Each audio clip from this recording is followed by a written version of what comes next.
भगवान कृष्ण और उनके अवतारों को भगवत कृपा से ही समझा जा सकता है। तो भगवान के बारे में कौन जान सकता है? जिस पर भगवान की कृपा होती है, भगवान की कृपा से ही वो भगवान के बारे में जान सकता है। तो हे विद्वानों, ब्राह्मणों, जिस प्रकार विशाल जलाशय से लाखों छोटे छोटे झरने निकलते हैं, उसी तरह से समस्त शक्ति के आगार पूर्ण पुरुषोत्तम भगवान श्री हरि से असंख्य अवतार प्रकट होते हैं। प्रारंभ में कृष्ण स्वयं पुरुष अवतारों अर्थात विष्णु अवतार के रूप में अवतरित होते हैं। ये 3 प्रकार के हैं। तो इस श्लोक में अनेक प्रकार के विस्तारों का वर्णन हुआ है। तो अब भगवान की विभिन्न शक्तियों के प्राकट्यों का वर्णन किया जा रहा है कि भगवान किस प्रकार इस भौतिक जगत में प्रकट होते हैं। तो सबसे पहले भगवान अपना एक्सपेंशन किस में करते हैं? विष्णु के रूप में करते हैं। विष्णु के 3 रूप हैं जो पुरुष कहलाते हैं। प्रथम है महाविष्णु, जो संपूर्ण भौतिक शक्ति के महत सृष्टा है। द्वितीय है गर्भोदकशाही विष्णु, जो प्रत्येक ब्रह्मांड में स्थित है, तथा तृतीय है क्षीरोदकशाही विष्णु, जो प्रत्येक हृदय के प्राणी में रहते हैं। जो इन तीनों को जान लेता है वह माया के बंधन से छूट जाता है। तो सबसे पहले भगवान अपना विस्तार किसमें करते हैं? संकर्षण के रूप में। संकर्षण कौन है? बलराम जी। फिर भगवान अपना विस्तार किसमें करते हैं? आगे संकर्षण से ही विस्तार होते हैं। विष्णु के 3 रूप कौन कौन से हैं? महाविष्णु, गर्भोदकशाही विष्णु और क्षीरोदकशाही विष्णु। महाविष्णु के रूप में भगवान के श्वास से असंख्य ब्रह्मांड निकलते हैं। हमें ऐसा लगता है कि एक ही ब्रह्मांड है जिस पृथ्वी में हम रहते हैं। तो ये एक ब्रह्मांड है, ऊपर के उच्च लोक है, नीचे के लोक है। ब्रह्मा जी ने 14 भुवनों में इसे डिवाइड किया। एक ही ब्रह्मांड है, इस ब्रह्मांड के एक ही ब्रह्मा जी है जिनके 4 सिर हैं। नहीं, हमारे शास्त्र क्या बताते? एक ब्रह्मांड नहीं है, हजारों करोड़ों ब्रह्मांड है, और हजारों करोड़ों ब्रह्मांड के अलग अलग ब्रह्मा जी हैं। ये जो ब्रह्मांड है जिसमें हम रहते हैं, इसमें पृथ्वी जगत में जब हम रहते हैं, तो ये सबसे लोअर क्वालिटी का। लोअर क्वालिटी मतलब कम शक्तिशाली है। बाकी सभी ब्रह्मांड बहुत ही शक्तिशाली है, उनके ब्रह्मा जी भी शक्तिशाली है। किस प्रकार शक्तिशाली? जिस प्रकार इस ब्रह्मांड के ब्रह्मा जी के 4 सिर हैं, उसी प्रकार अन्य ब्रह्मांडों के जो ब्रह्मा जी हैं, किसी के 8 सिर हैं, किसी के 10 सिर हैं, किसी के 15 सिर हैं। तो कृष्ण की जो शक्तियां हैं वो अनंत हैं, जिनमें से 3 प्रमुख हैं। तो हमने जाना विष्णु के रूप में 3 विस्तार होते हैं। महाविष्णु, फिर होता है गर्भोदकशाही विष्णु। गर्भोदकशाही विष्णु के रूप में भगवान क्या करते हैं? असंख्य ब्रह्मांड जो होते हैं उनमें हर एक ब्रह्मांड में भगवान गर्भोदकशाही विष्णु के रूप में प्रकट हो जाते हैं, और उनके नाभि कमल से ब्रह्मा जी उत्पन्न होते हैं। और फिर ब्रह्मा जी क्या करते हैं? हर ब्रह्मांड को 14 भुवनों में डिवाइड करते हैं। फिर आते हैं तीसरे क्षीरोदकशाही विष्णु। क्षीरोदकशाही विष्णु कौन है? क्षीरोदकशाही विष्णु जो कि प्रत्येक हृदय में रहते हैं। हर एक जीव के हृदय में भगवान परमात्मा के रूप में विराजमान है। वो विष्णु का कौन सा स्वरूप है? क्षीरोदकशाही विष्णु। 4 हैंडेड परमात्मा के रूप में भगवान हर एक जीव के हृदय में विराजमान है। पशु पक्षी पेड़ पौधे जीव जंतु ही नहीं, भगवद गीता में भगवान क्या कहते हैं कि मैं अणु और परमाणु में भी स्थित हूँ। तो कृष्ण की जो शक्तियां हैं वो अनंत है, जिनमें से प्रमुख कौन सी हैं? इच्छा शक्ति, ज्ञान शक्ति और क्रिया शक्ति। इच्छा शक्ति के प्रधान भगवान कृष्ण है। 3 शक्तियां हैं, इच्छा शक्ति, ज्ञान शक्ति और क्रिया शक्ति। इच्छा शक्ति जो है उनके प्रथम भगवान है कृष्ण, और उनकी परम इच्छा से ही हर वस्तु का अस्तित्व है। इच्छा के लिए ज्ञान की आवश्यकता होती है, और वह ज्ञान वासुदेव के माध्यम से व्यक्त होता है। विचार, अनुभव, इच्छा, ज्ञान और क्रिया के बिना सृजन संभव ही नहीं। परम इच्छा, ज्ञान और क्रिया के मेल से ही इस विराट जगत की रचना होती है। तो भगवान संकर्षण जो है बलराम है, जो कि भगवान का प्रथम विस्तार है। वे क्रिया शक्ति के अधिष्ठाता होने के कारण भौतिक और आध्यात्मिक दोनों जगतों की सृष्टि करते हैं। आदि संकर्षण भगवान बलराम भौतिक और आध्यात्मिक दोनों ही सृष्टियों के कारण है। वह अहंकार के अधिष्ठाता है। वे कृष्ण की इच्छा से तथा आध्यात्मिक शक्ति के बल पर आध्यात्मिक जगत का सृजन करते हैं, जिसमें गोलोक, वृंदावन और वैकुंठ लोक सम्मिलित है। यद्यपि आध्यात्मिक जगत के सृजन का प्रश्न नहीं उठता, तो भी आध्यात्मिक जगत पर संकर्षण की परम इच्छा से ही प्रकट होता है, और यह आध्यात्मिक जगत नित्य आध्यात्मिक शक्ति के विलास का धाम है। परम धाम लोक गोकुल 1000 पंखुड़ियों वाले कमल के फूल जैसा लगता है, और इस कमल की कर्णिका भगवान कृष्ण का धाम है। यह कमल जैसे आकार वाला परम धाम भगवान अनंत की इच्छा से उत्पन्न होता है। वे ही भगवान संकर्षण भौतिक शक्ति के द्वारा सारे ब्रह्मांडों का संरक्षण करते हैं। जड़ रूप भौतिक शक्ति जिसे आधुनिक भाषा में प्रकृति भी कहा जाता है, भौतिक ब्रह्मांड का कारण नहीं है। जैसे कि कुछ लोग क्या कहते हैं, इस ब्रह्मांड की रचना कैसे हुई, प्रकृति द्वारा हुई। सब कुछ कहाँ से आया, प्रकृति द्वारा हुई। आया नहीं, प्रकृति तो जड़ स्वरूप, वो भी क्रियाशील कब होती है, जब भगवान उसमें शक्ति का संचार करते हैं। तो पूर्ण पुरुषोत्तम भगवान की शक्ति के बिना ये जो प्रकृति है ये जड़ पदार्थ के रूप में विराट जगत का सृजन नहीं कर सकती। इसकी शक्ति भौतिक शक्ति से उत्पन्न नहीं होती, किंतु संकर्षण द्वारा प्रदत्त होती है। तो हमारे शास्त्र प्रमाण है कि भगवान द्वारा ही इस सृष्टि का सृजन होता है। तो संकर्षण के रूप में भगवान क्या करते हैं, अपनी भौतिक शक्ति और दृष्टिपात के द्वारा इस जगत की रचना करते हैं। तो अकेला जो जड़ पदार्थ है किसी वस्तु का सृजन नहीं कर सकता। भौतिक शक्ति पूर्ण पुरुषोत्तम भगवान के बल पर सृष्टि करती है। लोहे में खुद में जलाने की कोई शक्ति नहीं होती, किंतु जब इसी लोहे को अग्नि में रखा जाता है तो यह जलाने की शक्ति को प्राप्त कर लेता है। लोहा वैसे तो नहीं जलता, पर उसे अगर हम अग्नि में डालते हैं तो वो जल उठता है। बलराम और कृष्ण इस भौतिक जगत के मूल, निमित्त और भौतिक कारण है। वे महाविष्णु और भौतिक शक्ति के रूप में भौतिक तत्वों में प्रविष्ट होते हैं और नाना शक्तियों द्वारा विविधता उत्पन्न करते हैं, और इस तरह वे समस्त कारणों के कारण हैं। भगवान का वह रूप जो सृष्टि करने के लिए भौतिक जगत में अवतरित होता है उसे अवतार कहा जाता है। भगवान कृष्ण के सारे विस्तार वास्तव में आध्यात्मिक आकाश के निवासी हैं, किंतु जब वे भौतिक जगत में अवतरित होते हैं तो अवतार कहे जाते हैं। तो कई बार हम कहते हैं ना कि भगवान स्वयं प्रकट होते हैं या भगवान को कोई अवतार है, तो यहाँ से हम जान सकते हैं कि भगवान कृष्ण के जितने भी विस्तार है वो वास्तव में इस भौतिक जगत में जब अवतरित होते हैं तो उसे अवतार कहा जाता है। पर द्वापर युग में भगवान कृष्ण के रूप में प्रकट हुए वो अवतार नहीं है, वो स्वयं कृष्ण है, सभी अवतारों के अवतारी। और कलयुग में भगवान चैतन्य महाप्रभु के रूप में प्रकट हुए, वो कौन है, वो भी स्वयं कृष्ण है, वो भी कोई अवतार नहीं है। स्वयं कृष्ण राधा रानी के कंबाइंड फॉर्म में राधा रानी के भाव को लेकर, उनके अंग कांति को लेकर इस कलयुग में प्रकट हुए हैं। तो भौतिक शक्ति पर दृष्टिपात करने और उसे शक्ति प्रदान करने के लिए भगवान संकर्षण सर्वप्रथम भगवान महाविष्णु के रूप में अवतरित होते हैं। तो बहुत सारे लोगों के प्रश्न होते हैं ना, जब हम भगवत गीता कोर्स करते हैं तो फर्स्ट डे से ही लोग ये प्रश्न पूछना शुरू कर देते हैं कि कृष्ण से विष्णु आए या विष्णु से कृष्ण आए। तो बहुत सारे लोगों के मन में ये कंफ्यूजन रहता है। कंफ्यूजन हमारे जीवन में क्यों रहता है, हमारे मन में जो इतने विचार जो आते हैं उनमें संदेह हमें क्यों रहता है, डाउट क्यों रहता है, क्योंकि हम शास्त्रों को नहीं पढ़ते।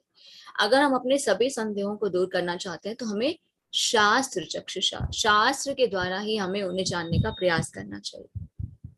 तो हमें गूगल से ज्ञान नहीं लेना चाहिए, यूट्यूब से नहीं लेना चाहिए, हमें शास्त्रों के द्वारा प्रमाणिक ज्ञान को प्राप्त करना चाहिए। तो हमारे शास्त्र क्या बताते हैं कि कृष्ण से ही विष्णु अवतरित होते। कृष्ण और विष्णु में कोई डिफरेंस नहीं है, सिर्फ फॉर्म का डिफरेंस है। फॉर्म कैसे, देखिए एक एग्जाम्पल के द्वारा हम इसे समझते हैं। जैसे पिता होते हैं, पिता घर पर भी रहते हैं, ऑफिस भी जाते हैं, है ना। तो पिता घर पर रहकर बच्चों के साथ एंजॉय करते हैं, एक नॉर्मल एंजॉयमेंट वाली लाइफ वो जीते हैं। वही पिता काम करने के लिए ऑफिस भी जाते हैं। उसी प्रकार से विष्णु कौन है, वो भी कृष्ण ही है। पर क्या है, जैसे पिता घर पर ही हैं और ऑफिस भी जाते हैं, उसी प्रकार से जो कृष्ण है, एक्चुअल कृष्ण, वो उनका होम फॉर्म है, और विष्णु क्या है, ऑफिस फॉर्म। कोई कार्य करने के लिए, इस सृष्टि का निर्माण, इस सृष्टि का सृजन करने के लिए, उसका कार्यभार संभालने के लिए भगवान अपना ही विस्तार किसमें करते हैं, विष्णु के रूप में, तीन विष्णु के रूप में, महाविष्णु, गर्भोदकशाही विष्णु और शिरोदकशाही विष्णु। तो भगवान क्या करते हैं, अपने दृष्टिपात द्वारा इस सृष्टि की रचना करते हैं, भौतिक शक्ति पर दृष्टिपात करते हैं, उन्हें शक्ति प्रदान करते हैं, और सबसे पहले भगवान महाविष्णु के रूप में अवतरित होते हैं। तो सृष्टि के प्रारंभ में भगवान ने भौतिक सृष्टि की समस्त सामग्री के साथ अपना विस्तार पुरुष अवतार के रूप में किया। देखिए हमारी साइंस कितना एफर्ट कर रही है ना कि सृष्टि की रचना कैसे हुई। कभी क्या कहते हैं बिग बैंग थ्योरी, कभी क्या कहते हैं ब्लैक होल। कोई निष्कर्ष पे नहीं पहुंच पा रहे। क्यों नहीं पहुंच पा रहे, क्यों नहीं पता लगा पा रहे कि क्या सही है? क्योंकि मानसिक कल्पनाओं पर आधारित हम कुछ भी ज्ञान को प्राप्त नहीं कर सकते, कोई भी रिसर्च सक्सेसफुल नहीं हो सकती। हमारे शास्त्रों में सारा ज्ञान दिया, हम कौन हैं, हम कहाँ से आते हैं, सृष्टि की रचना कैसे। देखिए भगवत गीता, भागवतम, चैतन्य चरिता में सभी में स्पष्ट रूप से बताया जा रहा है कि सृष्टि की रचना कैसे होती है। तो सृष्टि के प्रारंभ में भगवान ने भौतिक सृष्टि की समस्त सामग्री के साथ अपना विस्तार किसमें किया, पुरुष अवतार के रूप में किया। सर्वप्रथम उन्होंने सृष्टि करने के लिए 16 प्रमुख शक्तियां उत्पन्न की। ऐसा उन्होंने भौतिक ब्रह्मांडों को प्रकट करने के लिए किया। तो कुछ लोग प्रश्न पूछते हैं कि भगवान ने अपने इतने सारे विस्तार क्यों किए? कार्य करना है तो भगवान क्या करते हैं? अपना एक्सपेंशन करते हैं। तो कितनी शक्तियों में किया? 16 प्रमुख शक्तियां उत्पन्न की। तो भगवान के प्रथम अवतार कौन है? कारणत्रयी विष्णु अर्थात महाविष्णु, जैसे कि हम जान चुके हैं। भगवान के श्वास से असंख्य ब्रह्मांड निकलते हैं, जो सनातन काल, आकाश, कारण, कार्य, मन, तत्व, भौतिक अहंकार और प्रकृति के गुण, इंद्रिय समूह भगवान का विराट रूप, गर्भोदकशाही विष्णु और सारे चर अचर जीवों के स्वामी। तो सब कुछ कैसे उत्पन्न हुआ? ये ब्रह्मांड की उत्पत्ति कैसे हुई? भगवान के श्वास से असंख्य ब्रह्मांड उत्पन्न होते हैं महाविष्णु के रूप में। तो वे आदि भगवान, जिनका नाम संकर्षण है, सर्वप्रथम उस विरजा नदी में शयन करते हैं, जो भौतिक जगत तथा आध्यात्मिक जगत के बीच में सीमा का कार्य करती है। देखिए, भौतिक जगत और आध्यात्मिक जगत के बीच में जो एक लाइन है वो कौन सी है? विरजा नदी। तो जिनका नाम संकर्षण है, जो भगवान का ही विस्तार है, वो उस विरजा नदी में शयन करते हैं, जो कि भौतिक और आध्यात्मिक जगत के बीच की जो सीमा होती है उनका कार्य करती है विरजा नदी। भौतिक जगत के पार जो है आध्यात्मिक जगत है, तो बीच में क्या है? विरजा नदी है। तो महाविष्णु के रूप में वे भौतिक सृष्टि के आदि कारण है। विरजा अर्थात कारण सागर आध्यात्मिक और भौतिक जगत के बीच की सीमा है। इस सागर के एक तट पर क्या है? भौतिक शक्ति, किंतु ये दूसरे किनारे पर प्रवेश नहीं कर सकती जहां आध्यात्मिक आकाश है। तो भौतिक शक्ति जो है वो एक छोर पर है, भौतिक जगत एक साइड पर है, आध्यात्मिक जगत एक साइड पर है। तो भौतिक शक्ति जो है वो आध्यात्मिक आकाश में नहीं जा सकती। क्यों? क्योंकि वहां पर भगवान का शासन है। तो आध्यात्मिक जगत में कोई भी गुण नहीं है। देखिए, हम बार बार बात करते हैं ना प्रकृति की। प्रकृति क्या है? भौतिक प्रकृति क्या है?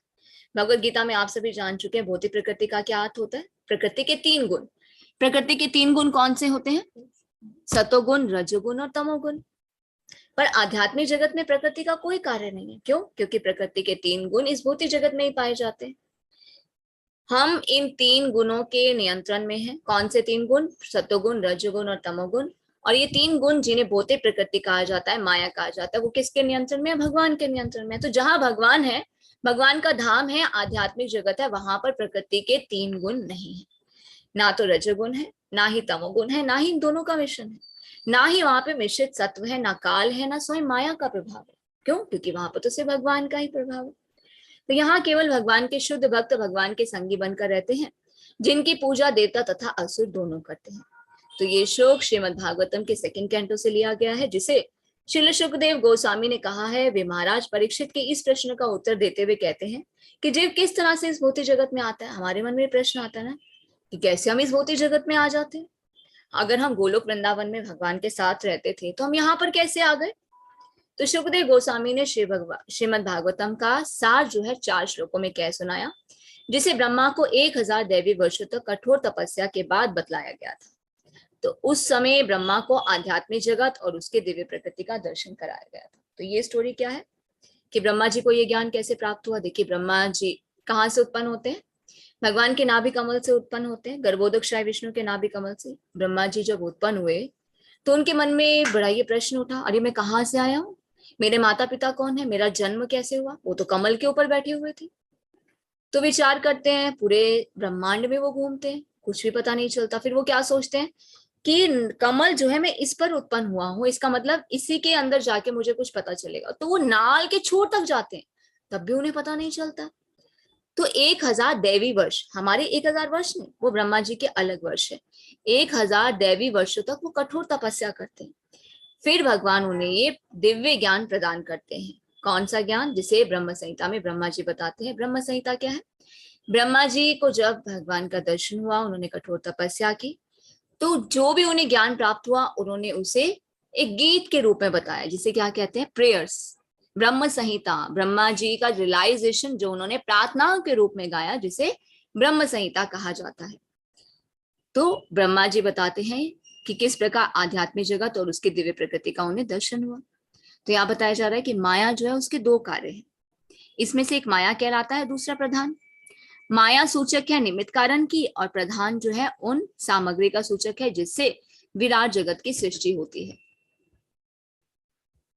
जब पूर्ण पुरुषोत्तम भगवान भौतिक शक्ति पर दृष्टि डालते हैं तो वह शुद्ध हो जाती है, और उस समय भगवान उसमें जीव रूपी अपना मूल वीर्य प्रविष्ट कर देते हैं। जैसा कि भगवत गीता में भगवान कहते हैं, अहम बीज प्रदापिता 14.4 में इस श्लोक की पुष्टि हुई है, जिसमें भगवान के कहते हैं बीजम माँ। 7.10 में कृष्ण कहते हैं बीजम माँ सर्वभूता नाम, कि मैं समस्त जीवों का मूल बीज हूं। और इसकी पुष्टि 14.4 में भी होती है, सर्व योनिषु कौन्तेय मूर्तेः संभवति यः। हे कुंती पुत्र, यह समझ लो कि इस भौतिक प्रकृति में सारी योनियां जन्म लेने के कारण ही संभव हुई हैं, और मैं वीर्य देने वाला पिता हूं। तो क्या करते हैं, भौतिक प्रकृति के गर्भ में गर्भस्थ करते हैं अपने वीर्य को, तो ही जो जीव है इस भौतिक जगत में आता है। तो पूर्ण पुरुषोत्तम भगवान से सारे भौतिक जगत और आध्यात्मिक जो आत्माएं हैं वो उद्भूत हो रही हैं। तो जीव रूपी बीजों से गर्भित करने के लिए भगवान भौतिक शक्ति का प्रत्यक्ष स्पर्श नहीं करते, क्या करते, सिर्फ दृश्यपात करते हैं। तो वे अपने विशेष कार्यकारी विस्तार द्वारा भौतिक प्रकृति का स्पर्श करते हैं। इस तरह से सारे जीव जो उनके अंश स्वरूप हैं भौतिक प्रकृति में गर्भित हो जाते हैं।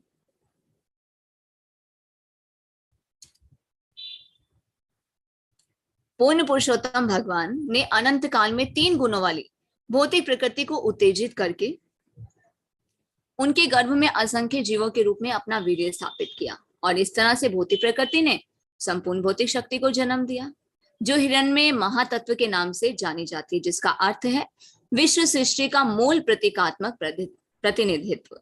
तो यह श्लोक 3rd कैंटो में से लिया गया है, श्रीमद् भागवतम 3.26.19। इसमें भगवान कपिल जो है अपनी माता देवहूति को पूर्ण पुरुषोत्तम भगवान और भौतिक प्रकृति के पारस्परिक संबंध के विषय में बतला रहे हैं। वो क्या बताते हैं कि पूर्ण पुरुषोत्तम भगवान किस तरह से उन जीवों के मूल कारण है, कैसे वो इस जगत में आते हैं जो भौतिक प्रकृति द्वारा बद्ध है। भौतिक सृष्टि के 28 तत्वों के भी ऊपर समस्त कारणों के कारण मूल पुरुषोत्तम भगवान है। तो जीवन का उदय पदार्थ से नहीं अपितु जीवन से होता है, और वो जीवन कौन प्रदान करते हैं, भगवान प्रदान करते हैं। तो काल कर्म में पूर्ण पुरुषोत्तम भगवान ने अपने स्वांश विस्तार महाविष्णु द्वारा भौतिक प्रकृति के गर्भ के भीतर जीव रूपी वीर्य को स्थापित किया। तो सर्वप्रथम समग्र भौतिक शक्ति प्रकट होती है, जिससे 3 प्रकार के अहंकार प्रकट होते हैं। ये ही वे मूल स्रोत हैं जिनमें सभी देवता, इंद्रियां तथा भौतिक तत्व जो है वो विस्तार करते हैं। विभिन्न तत्वों को मिलाकर भगवान ने सारे ब्रह्मांडों का सृजन किया, और इन ब्रह्मांडों की जो संख्या है वो अनंत है, इन्हें गिन पाना संभव नहीं है। एक ब्रह्मांड नहीं है, और इनकी काउंटिंग भी नहीं की जा सकती। असंख्य हजारों करोड़ों ब्रह्मांड है। महाविष्णु सारे ब्रह्मांडों के परमात्मा है। कारण सागर में शयन करने वाले वे सारे भौतिक जगतों के स्वामी हैं। तो इस प्रकार मैंने प्रथम पुरुष महाविष्णु की व्याख्या की है। अब मैं द्वितीय पुरुष की महिमा का वर्णन करूंगा। द्वितीय पुरुष कौन है, गर्भोदकशायी विष्णु। तो अनंत ब्रह्मांडों की सृष्टि करने के बाद महाविष्णु ने अपना विस्तार असंख्य रूपों में कर लिया, उनमें से हर एक में प्रवेश किया। जब महाविष्णु अनंत ब्रह्मांडों में से हर एक में प्रविष्ट हो गए तो उन्होंने देखा कि वहां चारों ओर अंधेरा ही अंधेरा था और रहने के लिए कोई भी स्थान नहीं था। अब वे स्थिति पर विचार करने लगे कि मैंने ब्रह्मांडों की रचना तो की, अब मैं जब इसमें प्रवेश कर रहा हूं तो क्या देख रहा हूं, यहाँ तो सिर्फ अंधेरा ही अंधेरा है, रहने का तो कोई स्थान ही नहीं है। तब जब वो विचार करते हैं तब भगवान ने अपने शरीर से पसीना उत्पन्न किया, जिससे जल से आधे ब्रह्मांड को भर दिया गया। देखिए हम क्या देखते हैं इस भौतिक जगत में, जल, वायु, अग्नि, आकाश, ध्वनि, गंध, ये सब कैसे उत्पन्न हुई, ये यहाँ पर बताया जा रहा है। और इसे आप श्रीमद् भागवतम के नोट डाउन कर सकते हैं। श्रीमद् भागवतम के 3 स्कंद के 9 से 14 अध्याय में संपूर्ण सृष्टि की रचना किस प्रकार हुई उसका वर्णन किया गया है। Shrimad Bhagavatam 3rd canto 9 to 14 chapters. तो तब भगवान ने क्या किया, जब देखा कि ब्रह्मांड जो है वो तो प्रकट कर दिए, अब उसमें प्रवेश भी कर दिया, यहाँ तो अंधेरा ही अंधेरा, रहने के लिए तो कोई जगह ही नहीं है। तो वो विचार करने लगे, तो क्या किया, अपने शरीर से उत्पन्न पसीना किया, तो उस जल से आधे ब्रह्मांड को भर दिया। तो जो ब्रह्मांड पहले खाली था, पूरा अंधेरा ही अंधेरा था, तो भगवान के शरीर से जो पसीना निकलता तो क्या होता है, जल आ जाता है। हम इस पृथ्वी पर देखते हैं ना जल कैसे है, जगह जगह कितनी जगह जल है, समुद्र में कितना जल। तो भगवान क्या करते हैं, अपने शरीर से पसीना उत्पन्न करते हैं। तब वे उस जल में भगवान शेष की शैया पर लेटे रहे। तब उन गर्भोदकशायी विष्णु के नाभि से एक कमल का फूल निकल आया और वही फूल ब्रह्मा का जन्म स्थान बना। तो ब्रह्मा जी कहाँ से उत्पन्न हुए, भगवान गर्भोदकशायी विष्णु जो कि उनका 2nd फॉर्म है, उनके नाभि कमल से उत्पन्न हुए और उस कमल फूल के डंठल से 14 लोक उत्पन्न हुए। आपने गोलों का चार्ट देखा होगा, किस प्रकार ये ब्रह्मांड है। ब्रह्मा जी ने सबसे पहले 3 में डिवाइड किया इस ब्रह्मांड को, किसमें, भू, भवा और स्वः। भू जहां हम रहते हैं, बीच में पृथ्वी है, इससे ऊपर है 6 लोक और 7 लोक कितने हैं, नीचे हैं, पृथ्वी के नीचे, हम बीच में रहते हैं। तो इस प्रकार से ब्रह्मा जी ने पहले 3 किया, भू, भवा और स्व, पृथ्वी, उच्च लोक और नीचे के लोक, और फिर टोटल 14 लोक उत्पन्न किए, जिसे हम गोलों का चार्ट में स्पष्ट रूप से देख सकते हैं कि कौन कौन से ऊपर के लोक हैं पृथ्वी में और कौन कौन से पृथ्वी से नीचे लोक हैं। तो इस प्रकार ब्रह्मा जी द्वारा 14 लोक उत्पन्न हुए, तब वे ब्रह्मा बने और उन्होंने संपूर्ण ब्रह्मांड की रचना की। तो इस प्रकार अपने विष्णु रूप से पूर्ण पुरुषोत्तम भगवान संपूर्ण भौतिक जगत का पालन करते हैं, चूंकि वे सदैव भौतिक गुणों से परे, अतः भौतिक प्रकृति कभी भी उनका स्पर्श नहीं कर सकती, जिस तरह से माया ब्रह्मा शिव का स्पर्श करती है। देखिए, एक इंटरेस्टिंग क्वेश्चन और आता है हमारे पास जब हम लोग क्लासेस देते हैं 18 डे कोर्स की, तो बहुत सारे लोग प्रश्न पूछते हैं, अरे शिव जी इस ब्रह्मांड के अधिष्ठाता है, शिव जी द्वारा ही सब कुछ उत्पन्न होता है, वही संहार करते हैं, तो शिव कौन है, शिव बड़े हैं या कृष्ण बड़े। देखिए, छोटा और बड़ा कोई नहीं है, सब कुछ कृष्ण ही है, सब कुछ कृष्ण द्वारा ही आया है। शिव और कृष्ण में क्या डिफरेंस है, शिव भी कृष्ण ही है, तो उनका नाम शिव कैसे पड़ा। देखिए, शिव जी जब इस सृष्टि की, भगवान कृष्ण जब इस सृष्टि की रचना करते हैं तो माया के संपर्क में आते हैं, माया के संपर्क में आने से कृष्ण क्या बन जाते हैं, शिव बन जाते हैं। इसका स्पष्ट रूप से वर्णन ब्रह्म संहिता में ब्रह्मा जी भी बताते हैं, किस श्लोक में, क्षीरम यथा दधि। जिसका क्या अर्थ है, ये श्लोक बहुत ही सुंदर, जिसमें बताया जाता है कि जिस प्रकार दूध में हम जामन डालते हैं तो दही बन जाता है। आप सभी दही बनाते होंगे घर में। दही हम कैसे बनाते हैं, दूध लेते हैं, दूध में थोड़ा सा जामन डालते हैं, दही डालते हैं, जरा सी दही डालते हैं, तो जब हम देखते हैं 4-5-6 घंटे के बाद तो पूरा का पूरा दूध किस में बदल जाता है, दही में बदल जाता है ना। पर दही को हम फिर से दूध में नहीं बदल सकते। उसी प्रकार से जो कृष्ण है, जब इस सृष्टि की रचना करते हैं तो माया के संपर्क में आते हैं, जब माया से स्पर्श उनका होता है तो वो शिव बन जाते हैं। पर जिस प्रकार दूध को दही में बदला जा सकता है, दही को दूध में नहीं बदला जा सकता, तो वो फिर कृष्ण जो है शिव तो बन जाते हैं, पर शिव फिर से कृष्ण नहीं बन सकते। तो ये है कृष्ण और शिव में अंतर। तो जिस तरह से माया ब्रह्मा और शिव का स्पर्श करती है, उस तरह से विष्णु का स्पर्श नहीं कर सकती। इसलिए क्या कहते हैं, भगवान विष्णु भौतिक गुणों से परे। हम कहते हैं ना भगवान कौन है, निर्गुण है। और कुछ लोग इसका देखिए कितना गलत मतलब निकालते हैं। कुछ लोग क्या कहते हैं, निर्गुण का अर्थ कहते हैं कि भगवान में तो कोई भी गुण नहीं है, भगवान तो निर्गुण है।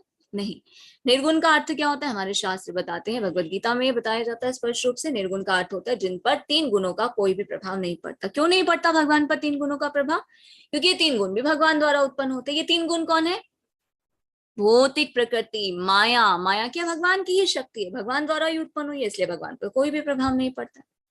तो भौतिक गुणों के अवतार ब्रह्मा जी और शिव जी जो है वो बहिरंगा शक्ति माया के अंतर्गत आता है, किंतु भगवान विष्णु जो है वो अलग है।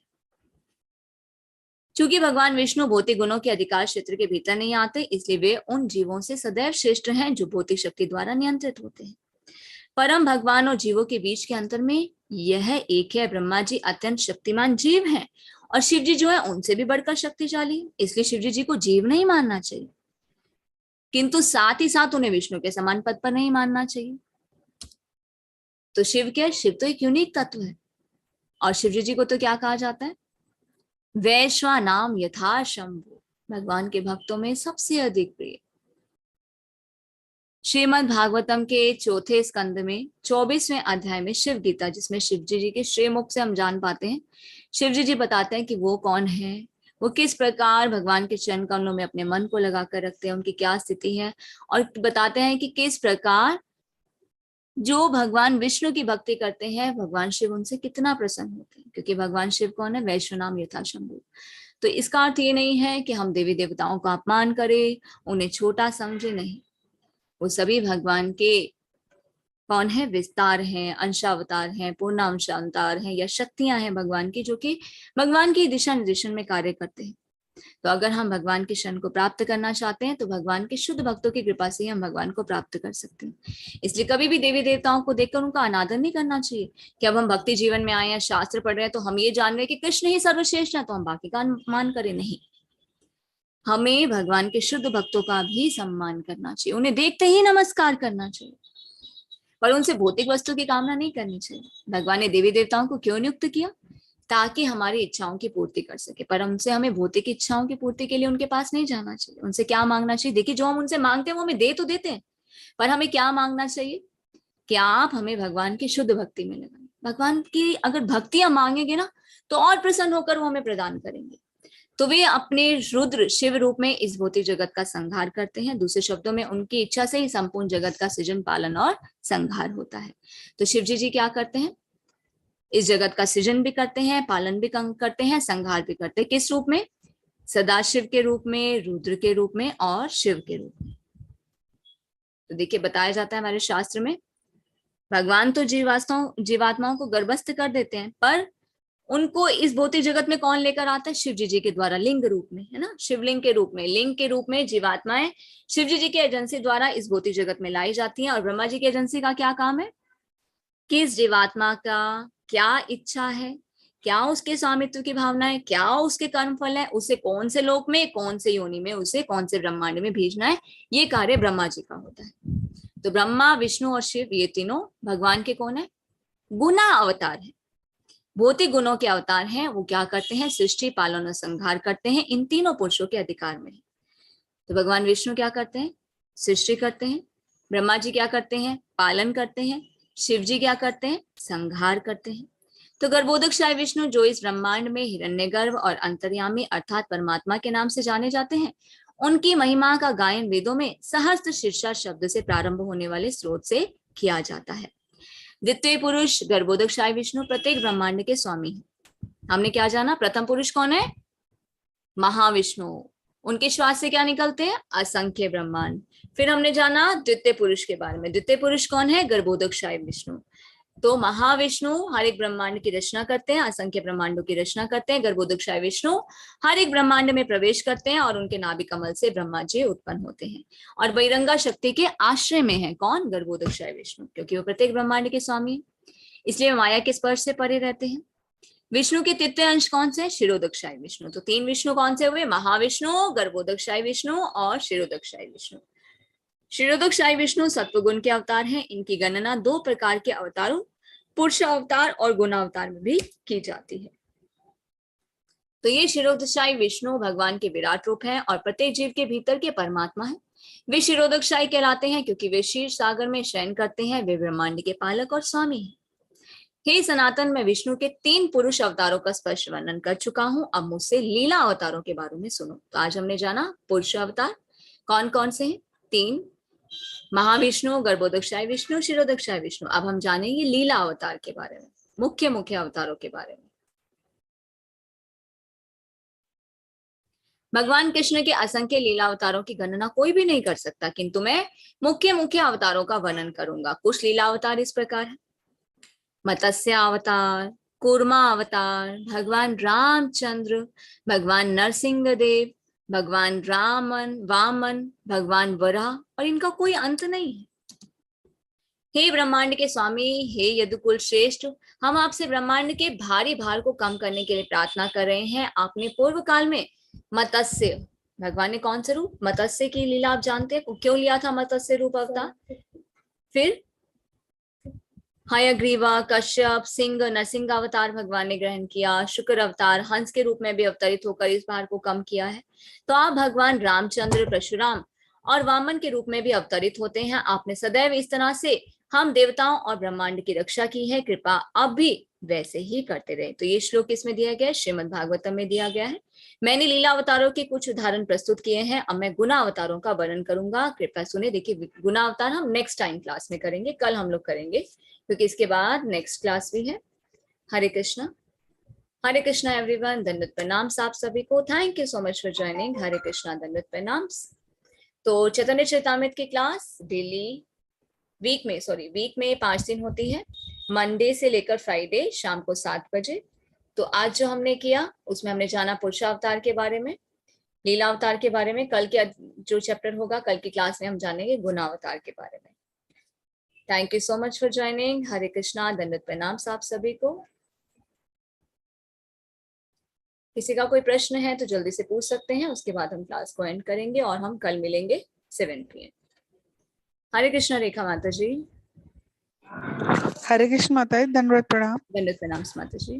माता स्वर्णा माता जी पूछ रही थी कि लेवल 3 में क्या, कैसे हमें पता लगेगा, लिंक वगैरह कुछ नहीं आ रहा। नहीं माता जी, आज भी हमारी बात हुई है, कह रहे हैं ऐड कर दिया है। जी माता जी। आप चेक कीजिए, ऐड नहीं हुए अभी ग्रुप में। तो माता जी कोई ग्रुप तो बना होगा ना जिसमें लिंक हमें भेजेंगे, जिससे हम हाँ ज्वाइन नहीं, कर ग्रुप सकें। बनाओ आपको, देखिए चेक कीजिएगा, लेवल 3 करके कोई ग्रुप आता है आपके पास व्हाट्सएप में, किसी में आप ज्वाइन हुए? जी अभी चेक नहीं किया मैंने, आज ही नहीं किया है। वैसे तो मेरे को माता जी लेवल 2 वाले में ही चेक कर रही थी, नहीं, क्योंकि लेवल 2 में नहीं माता जी, नए ग्रुप में आपको ऐड किया होगा अपने व्हाट्सएप में, आप चेक कीजिए। माता जी बोल रहे हैं कि हमने ऐड कर दिया है। नहीं माता जी अभी तक तो नहीं हुआ, सुबह तक तो नहीं था माता जी। ठीक है, एक बार पूछते, शिवी माता जी हैं यहाँ पर? हरे कृष्णा। हरे कृष्णा शिवी माता जी, दंडवत प्रणाम।